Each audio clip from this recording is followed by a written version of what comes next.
A maid who had spent years trying to rebuild her life after a personal tragedy takes a quiet housekeeping job in a wealthy billionaire's mansion, not expecting anything unusual.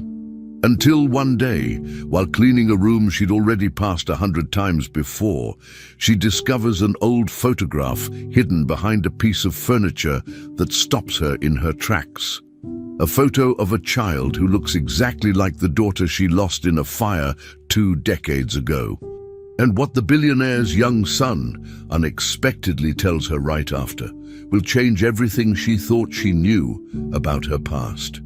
Before we continue with this story, don't forget to subscribe to the channel and like the video. Oh, and don't forget to comment below where you're watching us from. We love to know that. In 1998, Grace Thompson lived in a small, modest neighborhood on the outskirts of Atlanta. She was a single mother doing her best to raise her baby girl, Amelia, who had just turned 1 year old. Grace had a simple life, filled with quiet routines. She worked at a diner nearby during the day and spent her evenings caring for Amelia. Their home was small, just 2 rooms, but it was filled with warmth and love. On one rainy night, Grace was putting Amelia to bed when she noticed the smell of smoke. At first, she thought it was from outside, but soon she realized the fire had started inside the house. Within moments, the flames grew quickly, feeding on the old wood and dry furniture. Grace grabbed a wet towel and rushed to Amelia's crib, trying to protect her. But the fire spread too fast. The smoke was thick, making it hard to breathe. She tried again to reach the baby, but the heat forced her back. Screaming for help, Grace ran outside to get the neighbors' attention. Someone had already called the fire department, but the fire was out of control. Rain fell heavily, but it wasn't enough to stop the fire. Flames burst through the windows as Grace stood outside, begging the firefighters to save her daughter. When they finally managed to put the fire out, the house had completely collapsed. The firefighters searched through the wreckage, but found no sign of Amelia's body. Everything had turned to ash. Grace was devastated.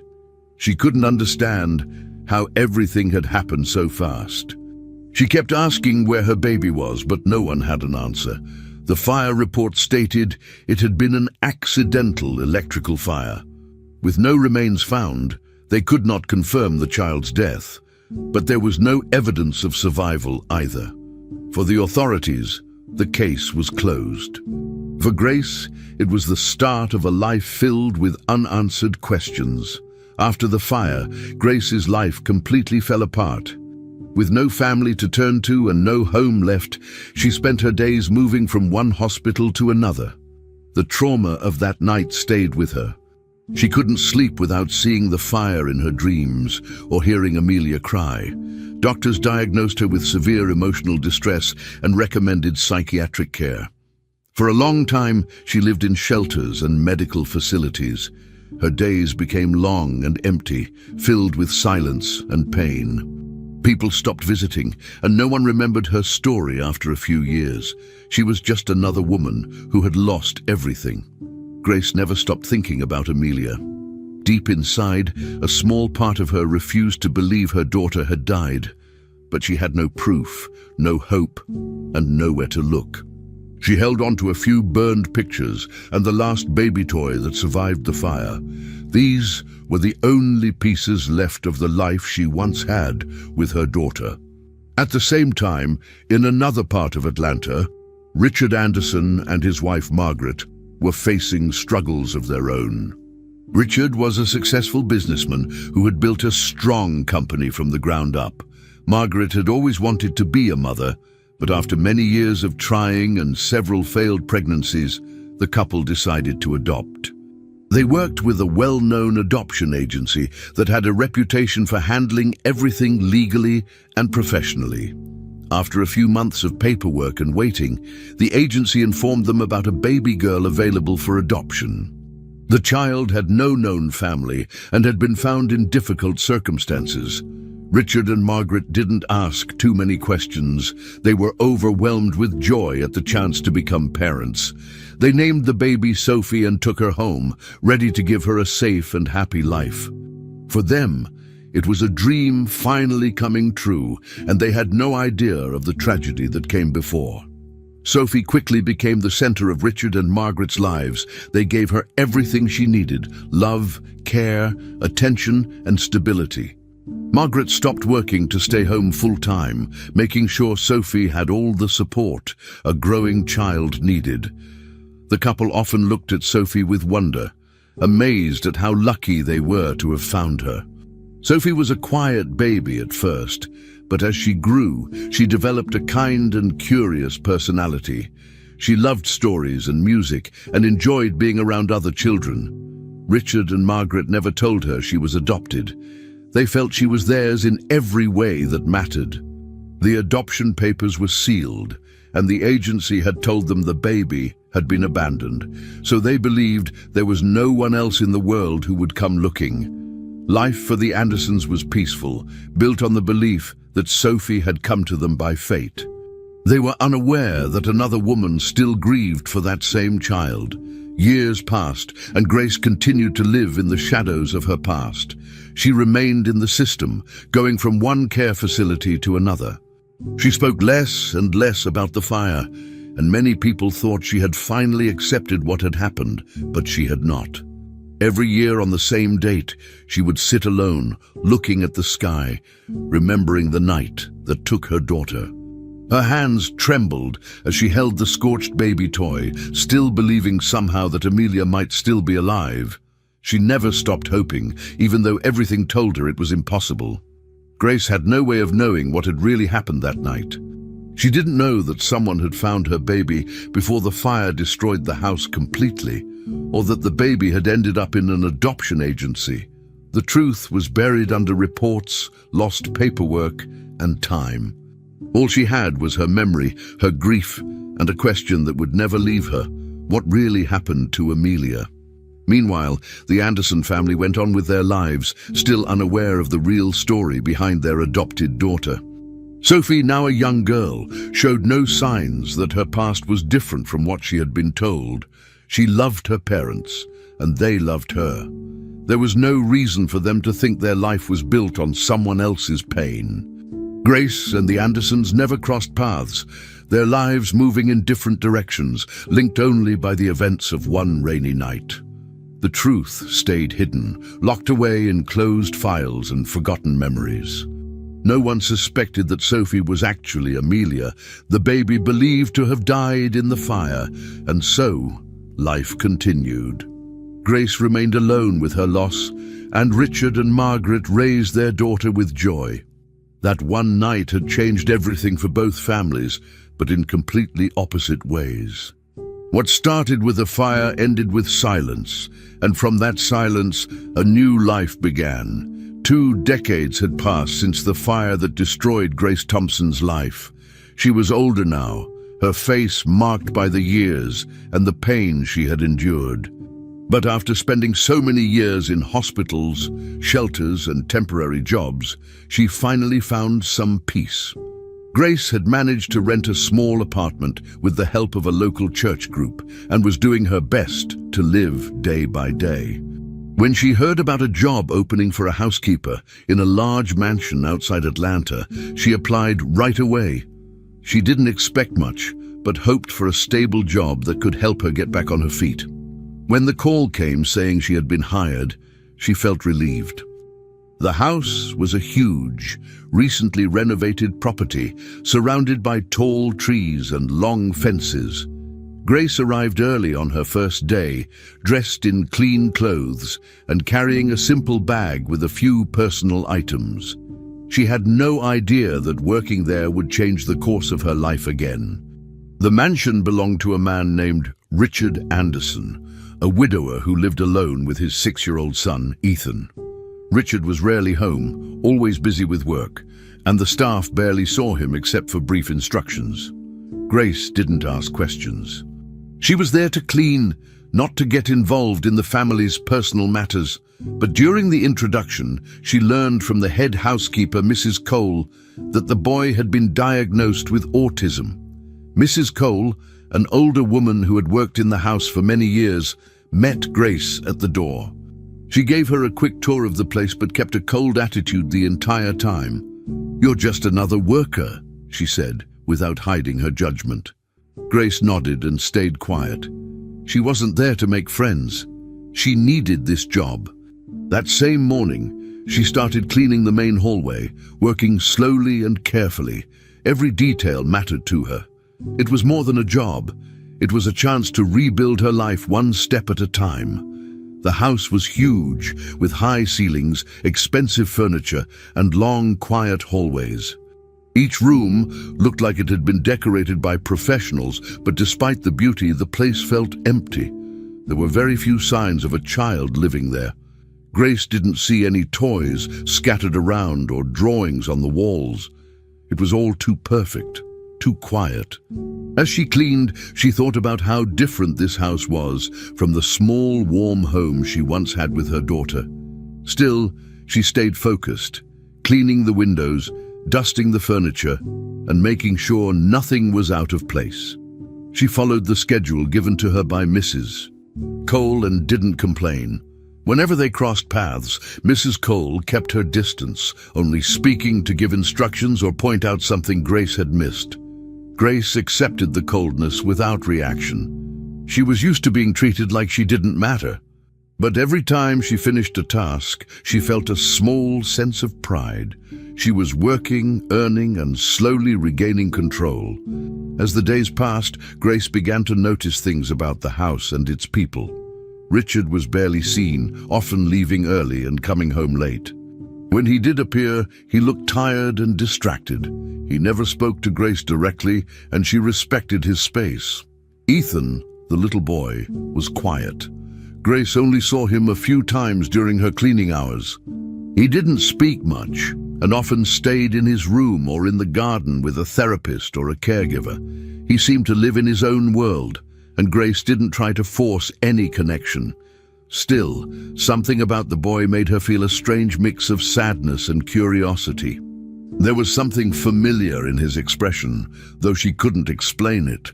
She began to take extra care when cleaning near his space, making sure his toys were neatly arranged and his blankets were folded properly. She didn't do this because anyone told her to. She did it because, for the first time in years, she felt like she had a purpose. Mrs. Cole continued to watch her closely. She didn't like Grace and made no effort to hide it. She would inspect her work, point out minor mistakes, and often remind her of her place. But Grace remained calm. She had faced worse in life. A few rude words or cold glances couldn't shake her. She focused on doing her job well and avoided unnecessary conversations.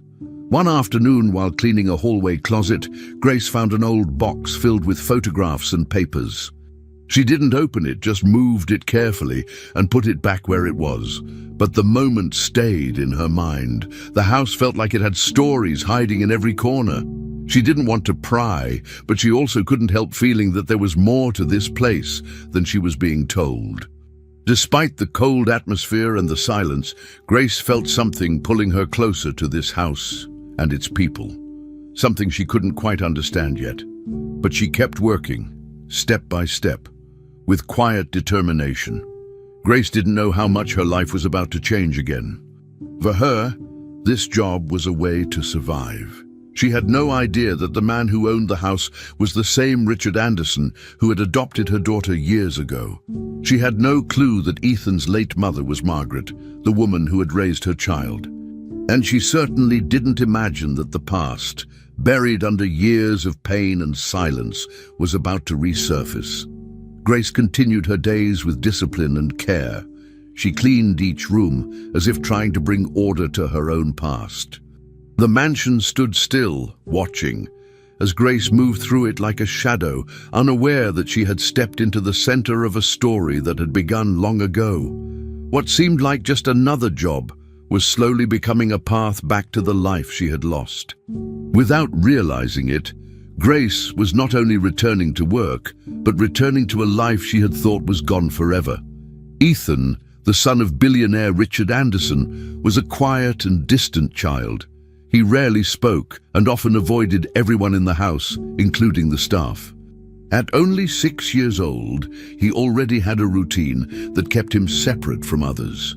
He would spend hours alone in his room or outside in a specific part of the garden, away from the windows and people. He didn't like loud sounds, didn't respond when people called his name, and never made eye contact. Most of the staff had given up trying to interact with him. They were instructed to respect his space and leave him alone unless it was necessary. Ethan didn't cry or scream. He didn't cause problems. He just existed in silence. Grace, who had recently started working in the house, noticed this from the beginning. She watched him quietly from a distance, never pushing or getting too close. She saw how he walked slowly, always looking at the ground, and how he avoided any interaction with others. At first, Grace simply did her work and followed the rules. But each day, she noticed Ethan hiding in the corners, watching her clean. He didn't speak or move toward her, but he never seemed afraid of her. This made her curious. She started humming softly while she worked. Not songs with words, just simple melodies. She didn't plan it. It was something she had always done to comfort herself. One day, she noticed Ethan staying longer in the same room while she was humming. The next day, he sat on the floor near the couch as she cleaned nearby, still silent, but closer than before. Grace didn't say anything. She just kept working, acting as if everything was normal. She made sure not to look at him directly or speak suddenly. Over the next few days, this small routine repeated.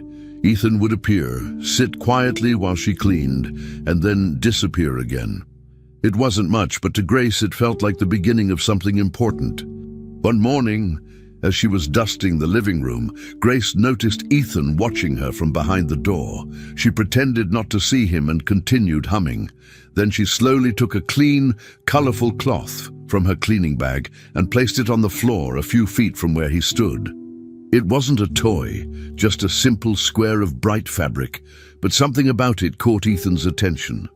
He waited a moment, then slowly walked toward it, picked it up, and held it in his hands. Grace didn't say a word. She kept cleaning the shelves, pretending not to notice. After a while, Ethan sat on the floor and began folding the cloth over and over. His expression was calm. Grace smiled to herself, but didn't react. That was the first time she had seen him touch something willingly while someone else was in the room.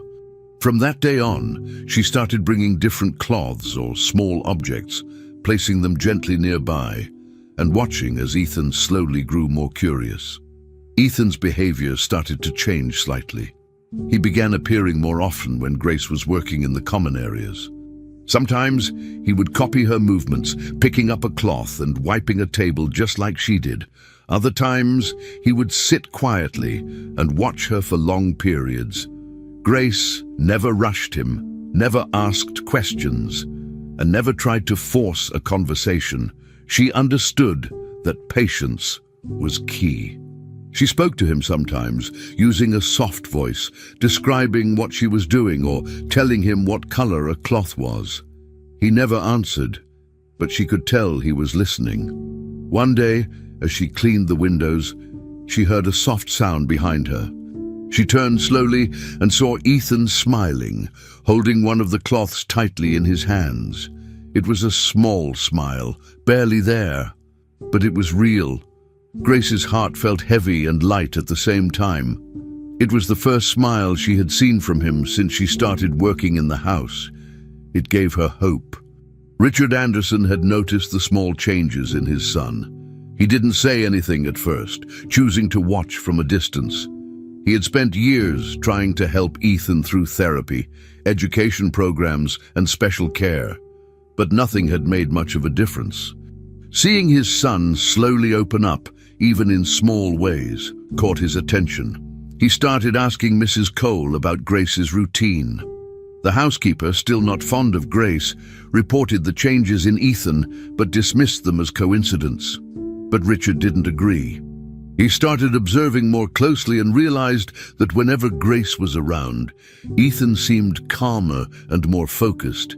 He saw the way the boy would sit near her, how he reacted to her singing, and how he smiled while holding the cloth she gave him. These small things might not seem important to others, but to Richard, they were huge. He didn't interrupt or get involved yet. He just watched, feeling a mixture of surprise, confusion, and cautious hope. The bond between Grace and Ethan continued to grow without words. It wasn't built on conversations or lessons. It was something quieter and deeper, made of presence, trust, and understanding. Grace didn't treat Ethan like he was broken or strange. She didn't expect him to behave like other children. She simply accepted him as he was. And somehow, that made all the difference. Ethan began showing more reactions, small hand movements, repeated gestures, and sometimes soft sounds. Grace responded with the same calm and gentle behavior. Over time, even Mrs. Cole began to notice the difference, though she didn't say much. Richard kept watching, unsure of what this new connection meant, but deeply grateful for it. For the first time in a long while, Ethan was not just a boy hiding in silence. He was beginning to reach out, even if only in small ways. And it all started with Grace, a woman carrying her own pain, who managed to see the quiet world that Ethan lived in and gently walked into it. Grace and Ethan were spending more and more time together. Their bond had become stronger over the weeks. What started with silence and small gestures had turned into something deeper. Ethan, who once avoided eye contact and stayed hidden, was now more present. He began to make sounds more often and was slowly trying to speak. Grace was patient. She never forced him to say anything, but always encouraged him gently. One day, while she was folding laundry in the hallway, Ethan came close and softly said, "Gray." At first, she didn't understand, but then he pointed at her and repeated, "Gray." She realized he was trying to say her name, Grace. Her eyes filled with tears, but she smiled and nodded, saying, "Yes, that's me." After that, Ethan began using a few more short words. He would say, "Yes," "No," and sometimes repeat names of colors. He stayed near Grace most of the time. Even the staff, including Mrs. Cole, started to notice how much he had changed. One afternoon, it started to rain and the sky turned dark. Grace and Ethan were inside the playroom. She had finished cleaning early and was watching him draw on the floor with colored chalk. He liked doing that, drawing shapes, lines, and sometimes simple objects. Grace handed him a few pieces of chalk and sat nearby without interrupting him. She watched as Ethan drew a woman with a long dress, holding a baby in her arms. He wasn't usually this focused, but today he kept adding details to the figure. When he finished, he looked up at Grace and said clearly, "She came from the fire." The sentence came out slowly, but each word was understandable. Grace froze. Her heart started beating faster. She looked at the drawing again, then back at Ethan. "Who came from the fire?" she asked in a calm voice, even though her hands were shaking. Ethan didn't respond. He stared at the drawing for a few more seconds, then turned away and began playing with another toy. Grace couldn't stop thinking about what he said. It stayed in her mind the entire evening. The words, "She came from the fire," kept repeating like an echo. She didn't know what Ethan meant, but it touched something deep inside her. That night, after everyone had gone to bed and the house was quiet, she went back to her cleaning routine. She had been assigned to organize Richard's office. It was a large room filled with bookshelves, boxes, and drawers. While dusting one of the shelves, she found a photo album tucked between two books. Curious, she opened it carefully. The first pages had pictures of Richard and his late wife, Margaret. There were wedding photos, vacations, and images from parties. As she turned the pages, she noticed a section with pictures of a young girl. The girl looked about 5 or 6 years old in the photos. She was black, with bright eyes and curly hair. Her name, written in pen under the photos, was Sophie. Something about the girl's face felt familiar. She had seen thousands of faces in her life, but this one made her feel strange, like she was looking at a memory she couldn't place. Her hands trembled as she touched the photo. The girl's smile, the shape of her eyes, even the way her hair curled, it all brought back something Grace couldn't explain. She sat down on the edge of the desk, holding the album open. Her thoughts were spinning. Sophie was Richard's adopted daughter, now studying abroad, according to Mrs. Cole. Grace had never met her, but the face in the photo stayed in her mind like a puzzle she didn't know how to solve. She kept looking, page after page, trying to find more pictures. Each one made the same feeling grow stronger. Grace felt a chill run through her body, though the room was warm and silent. She tried to push the thoughts away, telling herself it was just a coincidence. Maybe Sophie just looked like someone she once knew. But the sense of déjà vu didn't leave. Grace stayed in the office for a while longer, pretending to finish her cleaning, but her eyes kept going back to the album. The phrase Ethan had said earlier, "She came from the fire," kept coming back into her head. The timing felt strange. First, that unexpected drawing. Then the photo of a girl who somehow reminded her of Amelia, her daughter lost so many years ago. Grace stood up and walked to the window. The rain hadn't stopped. It tapped gently against the glass. She hugged her arms tightly and tried to breathe deeply. This wasn't the time to lose focus. She had a job to do, and these thoughts were only going to make things harder. Still, she couldn't deny the feeling inside her. Something about this house, this family, and now this girl was pulling her backward into the past. After finishing her tasks, Grace returned to her room, but sleep wouldn't come. She lay in bed, staring at the ceiling, thinking about Ethan, the drawing, the words, and the photo. She remembered the fire clearly. She remembered losing everything. For years, she believed her daughter had died that night. There was no body, no answers, just ashes. But now she was beginning to doubt everything again. The idea that her daughter might still be alive had once been too painful to carry. Now it had returned, uninvited, heavy with hope and fear. She didn't know what to believe. She couldn't ask Richard about Sophie, not yet. She didn't want to create problems or raise suspicions. For now, she had to stay quiet. She had to think, observe, and be sure. But one thing was clear. Her life had changed again in one afternoon. And it all started with a simple drawing, a few chalk lines on the floor, and a child's voice saying words that felt like they had come from long ago. A few days later, Grace was cleaning the main living room. It was a quiet morning, and she was alone, dusting the furniture and arranging a few things that had been left out of place. She moved carefully around the large space, always making sure not to disturb anything that looked important. Ethan was playing nearby, sitting on the carpet with some of his small blocks and colored pencils. He was calm, focused on stacking the blocks one over another. Grace had gotten used to his silent company. She didn't need to talk to him all the time. Just being near him was enough. As she moved a heavy vase to clean under it, Ethan suddenly looked up.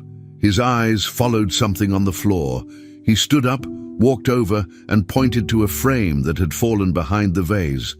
"Gray," he said softly, calling her by the name he used. "Look."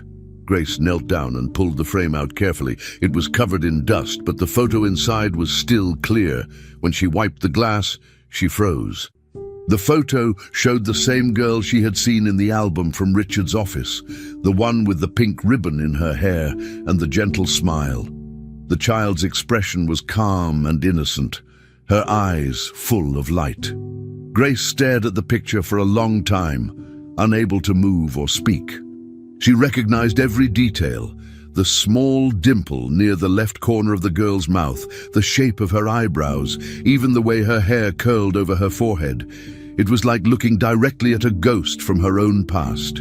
Before she could say anything, Ethan stepped closer. "She's alive," he said in a quiet but firm voice. Grace turned to him, her throat tightening. He pointed at the photo again. "She's my sister." Grace's hands began to tremble, her eyes filled with tears. The world around her seemed to stop. She couldn't breathe for a moment, as if all the air in the room had disappeared. Ethan didn't understand the effect his words were having. He kept talking in his slow, careful tone, his eyes fixed on the picture. "Mommy said she came from the fire," he said. "She was a miracle." Grace dropped the cloth she had been holding. The sentence hit her like a punch to the chest. The words repeated in her mind again and again. She came from the fire. It was the same phrase Ethan had used before, when drawing the woman with a baby.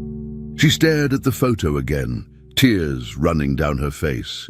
The child looked so much like Amelia that Grace couldn't deny it anymore. The same eyes, the same skin tone, the same look of calmness she remembered from her baby.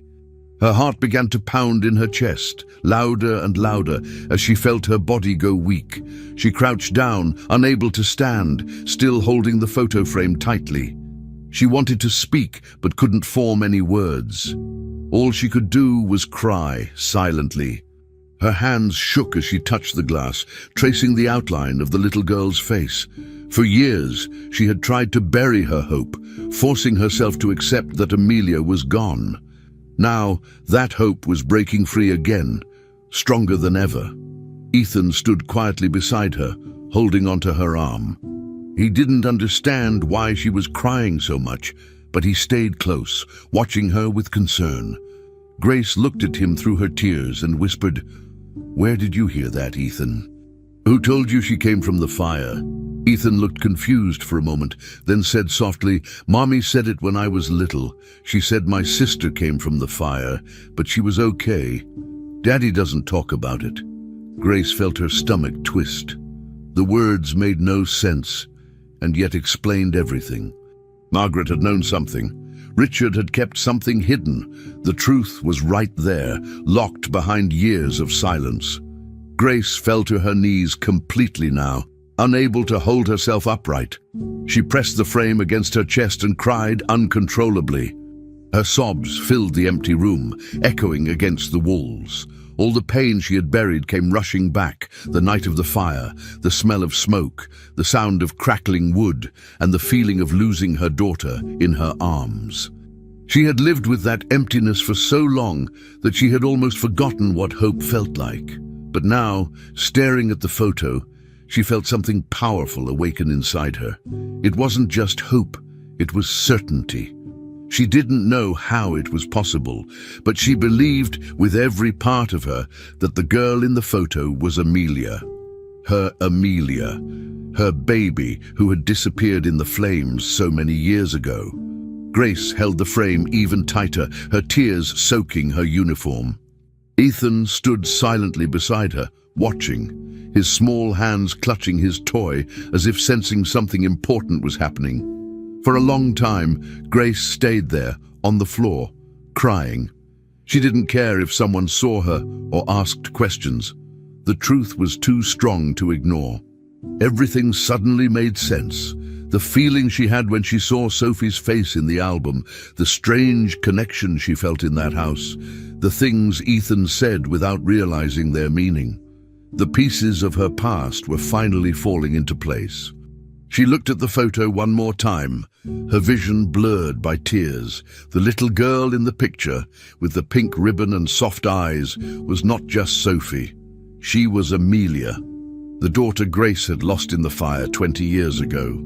Ethan's innocent words had opened a door she thought was forever closed. "She's alive," Grace whispered to herself, her voice trembling. "My baby is alive." The words came out between sobs, but they felt real.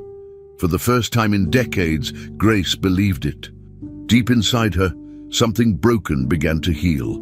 The next day, Grace woke up early with a heavy mind. Everything she had seen and heard was still running through her thoughts. Ethan's words, the photo of the girl, and the strange connection to the past were now too strong to ignore. She couldn't just sit and do nothing. She needed answers. That morning she returned to work as usual, pretending everything was normal. But inside, she had made a decision. She was going to find out the truth, no matter what it took. As soon as she had a chance, she began searching the house for anything that could give her more information. She moved quietly, careful not to be seen. In one of the back storage rooms, she found a dusty filing cabinet filled with old documents. She opened drawer after drawer, flipping through folders with dates, receipts, and letters. After a while, she found something, a copy of Sophie's adoption paperwork. The name of the agency caught her attention right away: Bright Horizons. It sounded familiar, but she couldn't remember why. Later that afternoon, during her lunch break, Grace sat alone in a small side garden near the kitchen. One of the older workers, a woman named Teresa, who had been in the house for over 15 years, passed by and greeted her. Grace saw a chance. She asked quietly if Teresa remembered anything about Sophie's adoption. At first, Teresa hesitated, but then she looked around to make sure no one was listening. She said Sophie had come to the family very suddenly, and no one knew much about her background. She remembered Margaret returning from the agency with the child, saying only that it had all happened fast. Grace asked if Teresa remembered the agency's name. Bright Horizons, she said, but that place was shut down years ago. I heard things, not good things. Grace felt a chill. She thanked Teresa and pretended to finish her break calmly, but now she knew she had to dig deeper. The name of the agency was no coincidence. She was sure of it. Back inside, Grace returned to the documents. She found an old envelope with the agency's logo and some contact details, but the address had been crossed out with red ink. She took photos of everything with her phone when no one was watching. Then, without telling anyone, she looked up Bright Horizons online. Her hands shook as she read old news articles about the agency. It had been shut down nearly 15 years ago, investigated for child trafficking, illegal adoptions, and missing records. Many children placed by the agency had unclear histories, and some parents had even discovered that the children they adopted had been taken illegally from birth families. Grace felt sick. Her heart pounded in her chest. Everything pointed to the same conclusion. Sophie wasn't just a child who happened to be adopted the same year Amelia disappeared. She had likely been stolen and given to another family under false records. Grace knew she couldn't keep this to herself any longer. She had to talk to Richard. She waited until late in the day when Richard was home. She approached the office, her voice shaking but steady enough to speak. "Mr. Anderson," she said, "I need to talk to you. It's important." Richard looked up, distracted, and motioned for her to go ahead. Grace explained that she had seen the photo, that Ethan had said strange things, and that she had discovered Sophie's adoption was through Bright Horizons. She told him everything calmly, hoping he would understand. But before Richard could respond, Mrs. Cole appeared at the doorway. She had overheard everything. "She's been digging into your private files," she said quickly. "I caught her snooping. She's going through your family's personal things." Richard stood up sharply. His expression changed. "What is this?" he asked. "Are you serious?" Grace tried to explain, but he cut her off. "This is insane. Some fantasy from a desperate woman looking for attention." His voice was angry. "You're suspended. Get out of my house." Grace left without another word, holding back her tears. That night, Grace sat alone in her small apartment. Her things were still in her bag, and she hadn't even changed clothes. She stared at the wall, feeling everything collapse around her. The man she trusted had thrown her out. Her job was gone. And yet, she knew she was right. The truth was clear in her heart. She thought of Amelia, of the fire, of all the years of silence and pain. Then she thought of Ethan's face, of the drawing, of the words he said without even knowing their meaning. She cried for a long time, letting the pain out of her body. But after the tears, something else grew stronger: determination. Grace wasn't going to let this go. She had come too far. The truth was in front of her, and now it was her responsibility to prove it. She stood up, wiped her face, and picked up her phone. There was still one thing she could do that didn't need anyone's permission. She was going to get a DNA test. The next morning, Grace got dressed and took the bus into the city. She had found a private lab online that offered confidential DNA tests. She didn't want anyone to know, especially not the Andersons. At the clinic, she explained her situation briefly to the technician and gave her own DNA sample.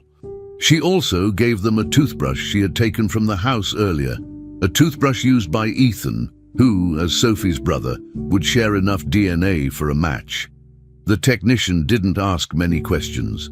They handled it professionally and promised to contact her when the results were ready. Grace walked out of the lab feeling a strange mix of fear and hope. The wait would be hard, but at least now she was doing something real, something that could not be denied or called a fantasy. She took the bus back home, holding her phone tightly. No matter what anyone said, no matter how painful it was, she was ready. The truth was coming. And this time, she would not be silenced. While waiting for the DNA results, Grace tried to stay calm, but the anxiety didn't leave her for a second. Every hour felt longer than the last. She kept checking her phone and going over every memory again and again. She thought about Sophie, the photo, the fire, and the years that had passed. She knew what she felt in her heart, but she also knew that people needed proof to believe. She had already been called crazy once. This time, she wanted to make sure she had facts. Then, 2 days after she gave the sample, she received a call from Mrs. Cole asking her to return to the mansion. The message was short and cold. It was about her formal termination and signing the last documents. Grace agreed, knowing she needed to go back. She felt nervous but steady. It wasn't just about a job anymore. Something deeper was happening. That house still held pieces of her story, and she couldn't let it all end with silence and shame. When Grace arrived at the mansion, she walked through the front gate with slow steps. She hadn't seen the house since being suspended, and being back brought a wave of emotions. As she stepped inside, she noticed Ethan standing near the staircase. The moment he saw her, his expression changed. His eyes widened, and without hesitation he ran toward her and hugged her tightly around the waist. Grace froze in place, surprised by how strong the hug was. Ethan looked up at her and said, with a clear and steady voice, "You didn't lie, Gray." Grace felt a lump form in her throat. She bent down, holding him back. It wasn't just the hug that moved her, it was the sentence. Ethan had never spoken like that before. Full sentences were rare for him. She looked up and saw Richard standing at the top of the stairs, watching everything. His face showed confusion and discomfort. He looked shaken, like he didn't know what to say. Grace stood up slowly, wiping her eyes, and gently let go of Ethan. She turned toward Richard and nodded politely. "I came to finish the paperwork," she said. He didn't reply at first, still staring at his son. Then he muttered something about waiting in the office. Grace followed Mrs. Cole to a small meeting room near the back of the house. Papers were already laid out on the table. Everything was simple: termination form, signature lines, and final pay. Grace signed what she had to sign, keeping her tone respectful. She didn't argue, didn't cry, and didn't accuse anyone. When she was done, she asked to say goodbye to Ethan. Mrs. Cole hesitated, but finally agreed. Grace walked to the living room, where Ethan sat on the couch, holding the same colored cloth she once gave him. She knelt down and kissed the top of his head. "Be good, Ethan," she whispered. "You're stronger than anyone knows." He didn't say anything this time, but he nodded slowly. With that, Grace stood up and walked out the front door. She didn't look back. 3 days later, the envelope arrived at her apartment. It was plain, sealed, and marked with the lab's logo. Grace sat at the small kitchen table, staring at it for a long time before opening it. Her hands trembled as she tore the seal. She unfolded the paper slowly, reading each word carefully. The result was clear. There was a confirmed genetic match between her and Sophie Anderson. The percentage was high. There was no mistake. Grace dropped the paper on the table and covered her mouth with her hands. She wasn't imagining things. She wasn't broken or desperate. She was a mother, and her daughter was alive. She sat there, letting the weight of the truth wash over her. Tears filled her eyes, but this time they weren't only from pain, they were from something more powerful: certainty. All the years of wondering, of suffering had led to this moment. The little girl she lost in a fire had survived, had grown up, and was living a new life under a different name. Grace finally had proof. That evening, Grace made a decision. She would return to the mansion one last time. Not to argue, not to fight, but to speak the truth. She knew she wasn't walking into a friendly place, but she didn't care. She wasn't afraid anymore. She had lived in fear for too long. Fear of being wrong, fear of being dismissed, fear of being seen as unstable. But now, the truth was on her side. She prepared the documents, placed the DNA result in a folder, and made copies just in case. She didn't want revenge. That was never her goal. She just wanted justice. She wanted Richard to know. She wanted Sophie to have the right to know who she was and where she came from. Grace understood that nothing would undo the past. But the truth had been buried long enough. That house had taken everything from her once.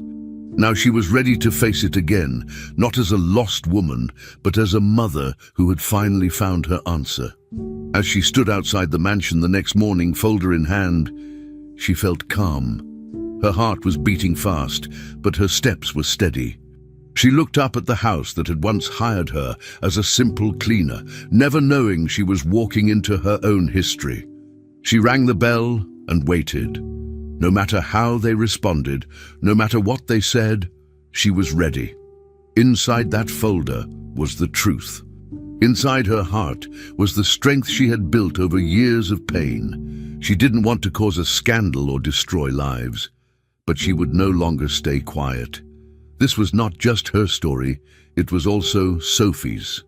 The girl who had been taken from a fire and raised in a lie deserved to know who she really was. Grace whispered to herself, "This ends today." She knew that when she stepped inside, everything would change. The fire that had once taken everything from her would, at last, bring the truth to light. Grace walked into the mansion, holding the folder tightly in her hands. Her fingers gripped the edges, and her heart was beating fast, but her steps were firm. She had waited long enough for this moment. Inside the folder was the DNA result, clear and official. No opinions, no assumptions, just the truth. She walked through the familiar hallway and made her way to the office where Richard was meeting with the family's lawyer and Mrs. Cole. The door was open. They all looked up when she entered. No one said a word at first. The room went silent. Grace took a deep breath, walked to the table and placed the envelope in the center. Her voice didn't shake when she said, "Sophie is my daughter." Richard's eyebrows pulled together in confusion. The lawyer looked at her, then at the envelope. "Mrs." Cole immediately stood from her seat, ready to speak, but the lawyer raised his hand and opened the envelope first. He pulled out the document and began reading it carefully, line by line. The room remained quiet as the lawyer examined the report. After a few moments, he looked up and spoke with a serious tone.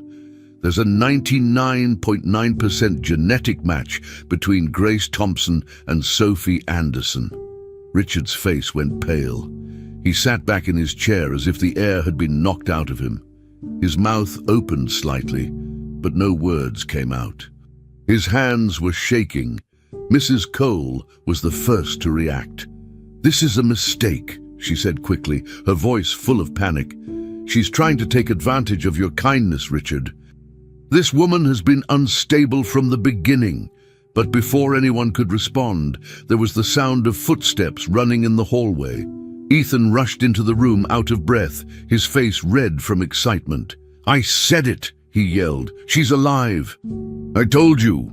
He ran straight to Grace and hugged her tightly around the waist, pressing his face against her. Grace fell to her knees, overwhelmed, and started crying.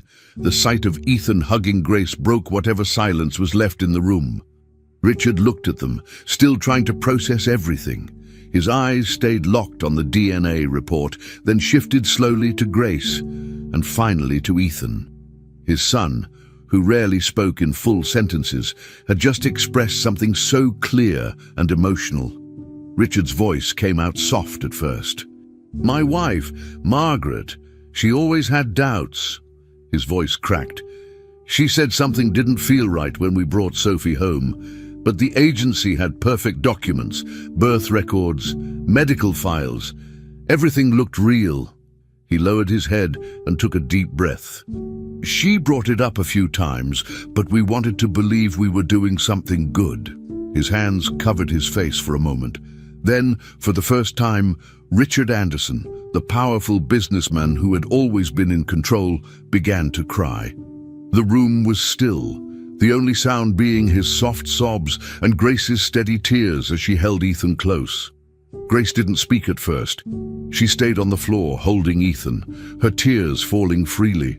She had waited so many years for this moment. Not revenge, not anger, just recognition. The pain of losing her daughter, the fire, the silence, all of it had led to this. She looked up at Richard through blurry eyes. "I never stopped thinking about her," she said. "Every day. I thought I was crazy for hoping she was alive. But I knew, deep down, that something wasn't right." Richard wiped his face and looked at her with guilt. "I didn't know. I swear to you. If I had known..." His voice trailed off, and he couldn't finish the sentence. Mrs. Cole stayed quiet now, her face pale. The lawyer slowly stood up and left the room, sensing that this was not a legal conversation anymore. Grace placed her hand on Ethan's back and slowly stood up.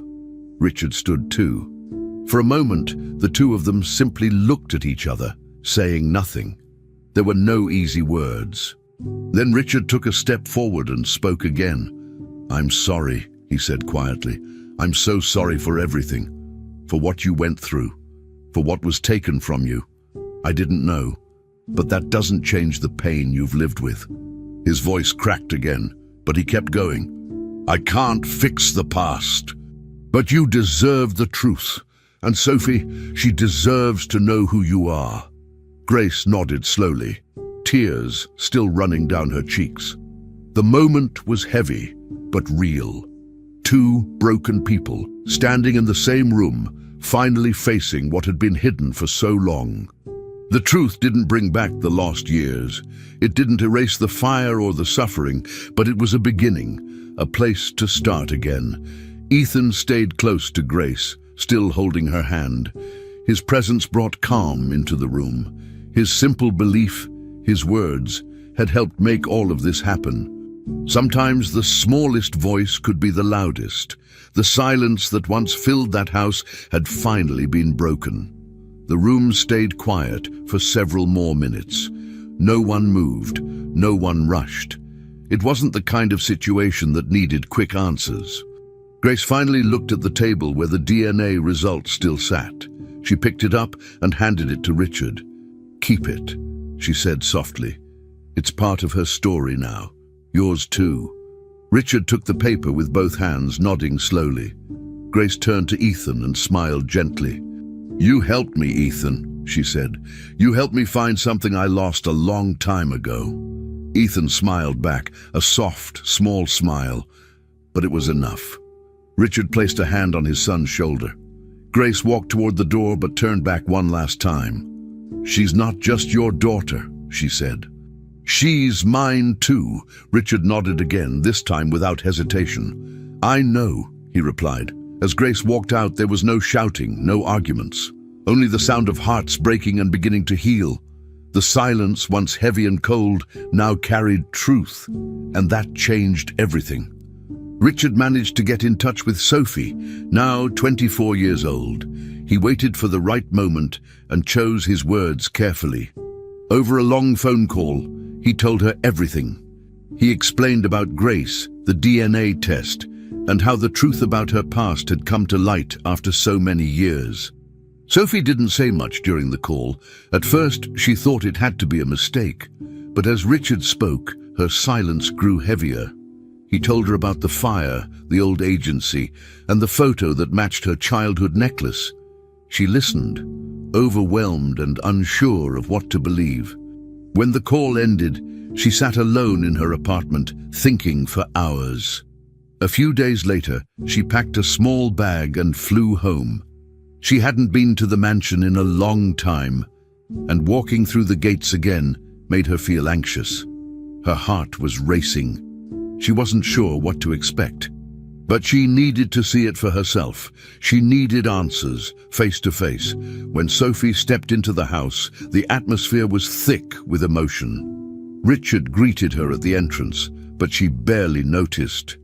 Her eyes were searching the room until they landed on Grace, who stood quietly near the back of the hallway.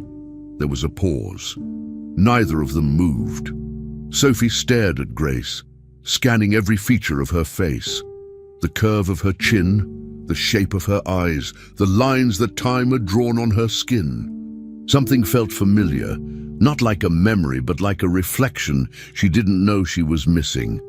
Grace stood still, holding something in her hand. Slowly, she stepped forward and said softly, "I don't expect you to believe anything right away.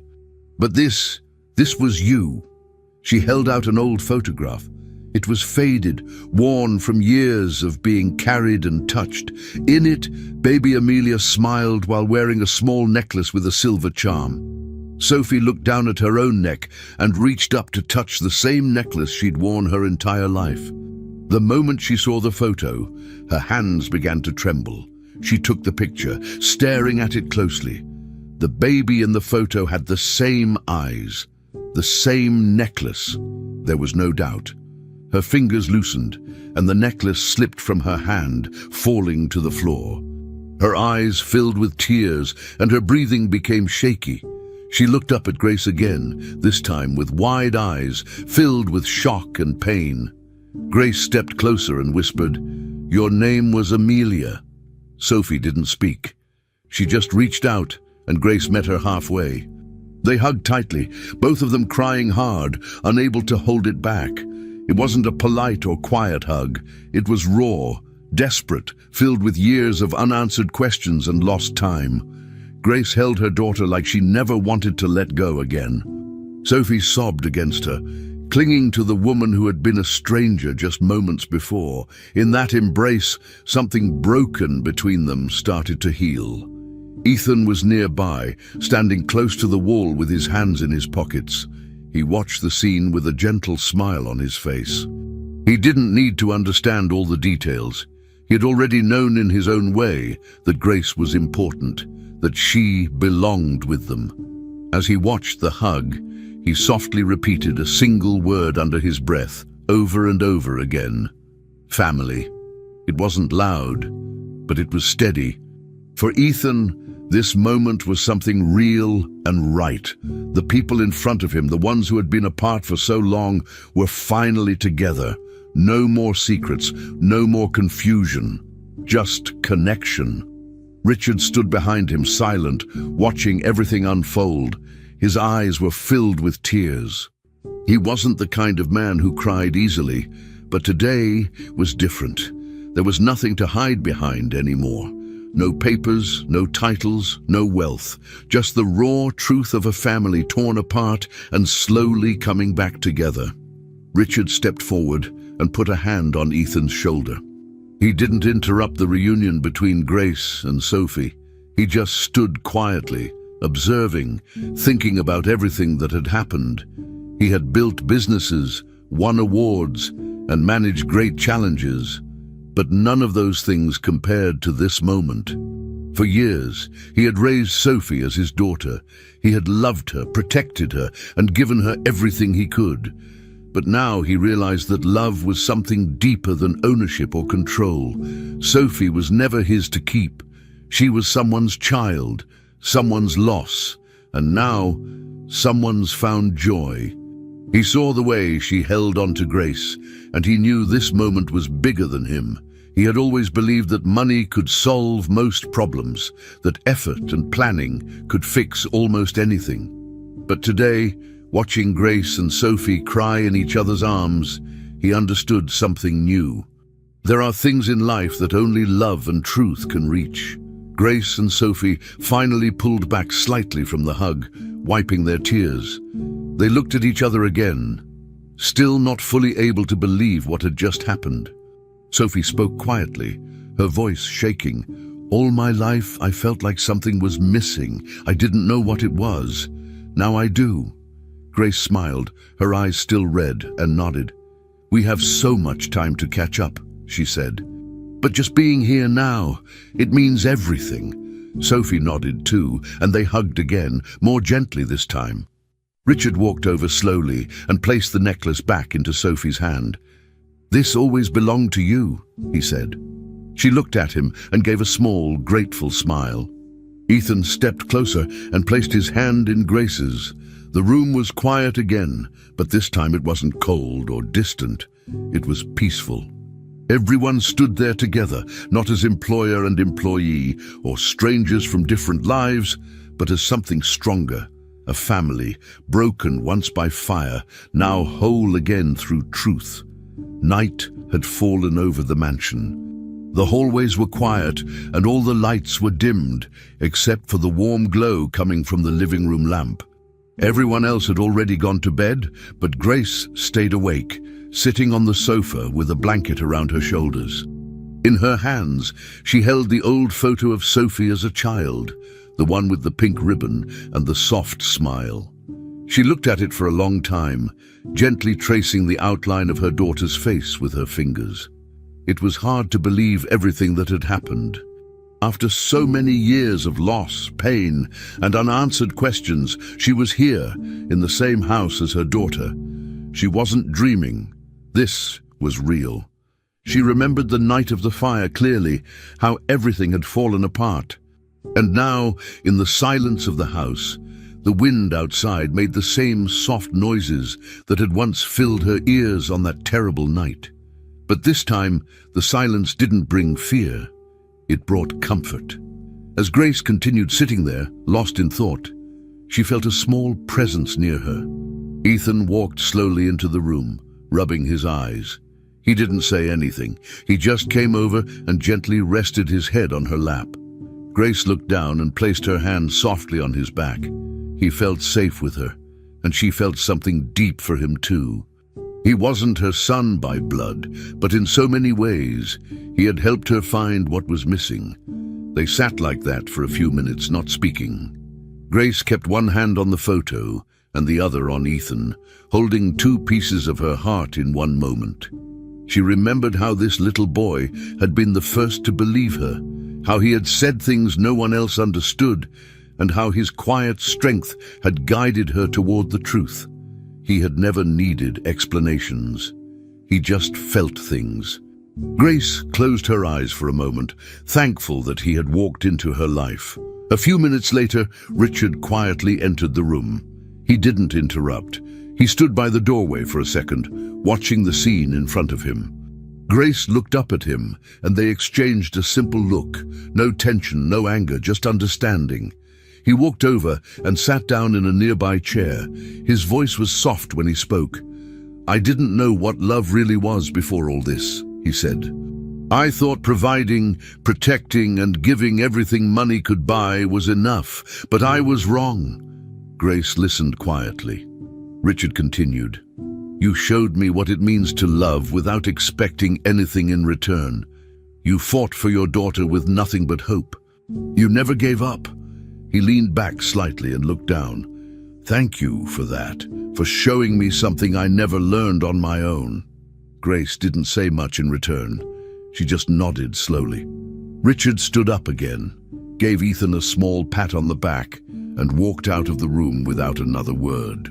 Not long after Richard left, Grace heard the soft sound of footsteps coming down the stairs. She turned her head and saw Sophie walking toward her. Her daughter's hair was down, and she wore a simple sweater and pants. She didn't say anything at first. She walked slowly, as if unsure of what she was going to say. Then when she reached the sofa, she lowered herself to her knees in front of Grace. She looked up, her eyes filled with emotion. "I came home," Sophie whispered. Her voice cracked slightly, but she said it with certainty. Grace felt her throat tighten. The photo in her hand dropped onto the couch, and she reached forward. Sophie leaned into her arms, and they held each other tightly. No more searching, no more questions. This was what they both needed, to feel, not speak. Their hug was long and strong, and the room felt full of something heavy and healing. Grace kissed the top of Sophie's head and kept her close. Her daughter was finally home. The room stayed quiet, but it didn't feel empty. Ethan remained lying across the sofa, his small hand still holding the edge of Grace's sweater. Sophie stayed in her mother's arms, taking in the warmth of something she never knew she needed so badly. No one rushed to say anything else. There was nothing left to explain. The truth had already spoken. Grace looked around the room, the soft lights, the framed memories on the walls, and the gentle calm that filled the space. Everything was different now. Not perfect, not easy, but real. Outside, the city lights shimmered through the large windows. They looked like small, glowing dots in the distance, scattered across the night. Grace stared at them, thinking how strange it was that they reminded her of fire, not the kind that destroyed, but the kind that stayed. A warm, glowing fire that kept burning through darkness. Not painful anymore, but alive. A fire that led her here after everything. A fire that never went out. Grace leaned back on the couch, still holding Sophie, who had now fallen half asleep in her arms. Ethan had closed his eyes too, peaceful and safe. The house was still, but this time it wasn't empty. It was full of love, forgiveness, and second chances. Grace looked at the photo again on the couch beside her. It no longer felt like a memory from a lost life. It felt like a bridge between what was and what is. She gently closed her eyes, her arms wrapped around the people who had unknowingly brought her back to life. For the first time in over 20 years, she felt something she hadn't allowed herself to feel in a long time. Peace. Real peace. Not the kind that comes from forgetting, but the kind that comes from truth. The kind that rises after years of pain and finally brings rest. Grace didn't know what tomorrow would bring, but for tonight, she didn't need to worry. The fire that once destroyed her life had now become the light that reunited her family. Finally, we've reached the end of this story. I'm extremely happy that you've made it this far. Thank you very much for watching. Comment below what you thought and what was the best or worst part. Don't forget to subscribe until next time.